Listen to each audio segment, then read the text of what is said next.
Mahkamah Agung Panama memutuskan bahwa kontrak pengelolaan pelabuhan di kawasan Kanal Panama oleh perusahaan asal Cina bertentangan dengan konstitusi negara tersebut.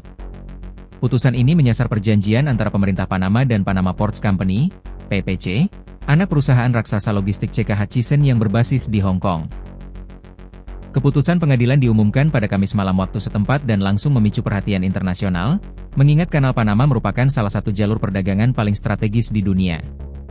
Kanal ini dilalui sekitar 5% perdagangan maritim global dan memiliki peran penting dalam arus logistik antara Samudra Atlantik dan Pasifik. Dalam putusannya, Mahkamah Agung menyatakan bahwa undang-undang serta tindakan administratif yang menjadi dasar pemberian konsesi kepada PPC untuk pengembangan, pembangunan, pengoperasian, dan pengelolaan dua terminal pelabuhan melanggar ketentuan konstitusi Panama. Oleh karena itu, kontrak tersebut dinyatakan tidak sah secara hukum. PPC selama ini mengelola pelabuhan Balboa di sisi Pasifik dan pelabuhan Cristobal di sisi Atlantik. Kedua pelabuhan tersebut telah berada di bawah pengelolaan PPC sejak dekade 1990-an, setelah Panama mengambil alih kendali penuh atas Kanal Panama dari Amerika Serikat pada 1999. Kontrak awal pengelolaan pelabuhan itu berlaku selama 25 tahun dan secara otomatis diperpanjang pada 2021, sehingga memberikan PPC izin operasi hingga 25 tahun berikutnya. Perpanjangan kontrak inilah yang kemudian menjadi salah satu titik krusial dalam gugatan hukum yang diajukan terhadap perusahaan tersebut. Tekanan politik dan isu geopolitik. Putusan Mahkamah Agung Panama tidak dapat dilepaskan dari meningkatnya tekanan geopolitik dalam beberapa tahun terakhir. Situasi memanas sejak Presiden Amerika Serikat Donald Trump kembali menjabat pada awal 2025. Trump secara terbuka menyuarakan kekhawatiran terhadap pengaruh Cina di Kanal Panama, yang menurutnya berpotensi mengancam keamanan nasional Amerika Serikat. Trump bahkan sempat melontarkan ancaman akan mengambil alih kanal tersebut, dengan alasan bahwa jalur pelayaran strategis itu berada di bawah kendali tidak langsung Cina. Pernyataan tersebut menuai kontroversi, mengingat Kanal Panama secara resmi berada di bawah kedaulatan penuh Panama sejak lebih dari 2 dekade lalu. Seiring meningkatnya tekanan dari Washington, pemerintah Panama didorong untuk meninjau ulang berbagai kerja sama strategis dengan perusahaan Cina, termasuk konsesi pengelolaan pelabuhan di kawasan kanal.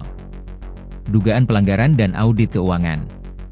Gugatan pembatalan kontrak PPC diajukan pada tahun lalu oleh sejumlah pihak di Panama.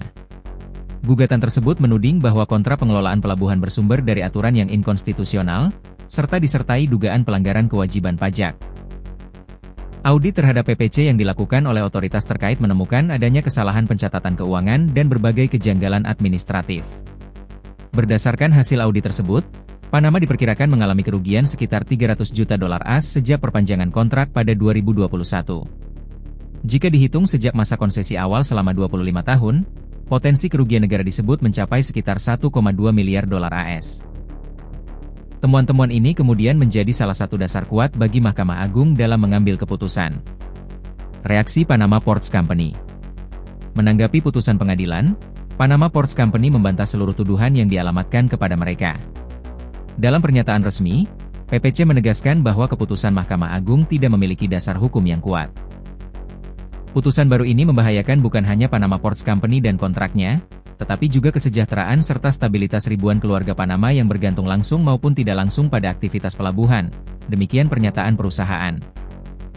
PPC juga menyatakan akan menempuh langkah hukum lanjutan untuk mempertahankan hak operasionalnya dan melindungi kepentingan para pekerja serta mitra bisnisnya di Panama. Sikap pemerintah Cina. Pemerintah Cina turut bereaksi atas putusan tersebut. Juru bicara Kementerian Luar Negeri Cina menyampaikan bahwa Beijing akan mengambil langkah-langkah yang diperlukan untuk melindungi hak dan kepentingan sah perusahaan Cina di luar negeri. Meski tidak merinci langkah apa yang akan diambil, pernyataan ini mengindikasikan bahwa isu pengelolaan pelabuhan di Kanal Panama berpotensi berkembang menjadi persoalan diplomatik yang lebih luas. Cina selama ini merupakan salah satu mitra dagang utama Panama, dan perusahaan-perusahaan Cina memiliki keterlibatan signifikan dalam berbagai proyek infrastruktur di negara tersebut. Dampak dan langkah selanjutnya. Putusan Mahkamah Agung Panama berpotensi memaksa pemerintah untuk merombak kerangka hukum pengelolaan pelabuhan nasional. Selain itu, terbuka kemungkinan bagi Panama untuk menggelar tender baru guna menentukan operator pelabuhan di kawasan Kanal Panama. Langkah tersebut dinilai akan menjadi ujian besar bagi Panama dalam menyeimbangkan kepentingan ekonomi, kedaulatan nasional, dan tekanan geopolitik dari kekuatan global. Para pengamat menilai, apapun keputusan lanjutan yang diambil, pengelolaan Kanal Panama akan tetap menjadi sorotan dunia dalam waktu lama.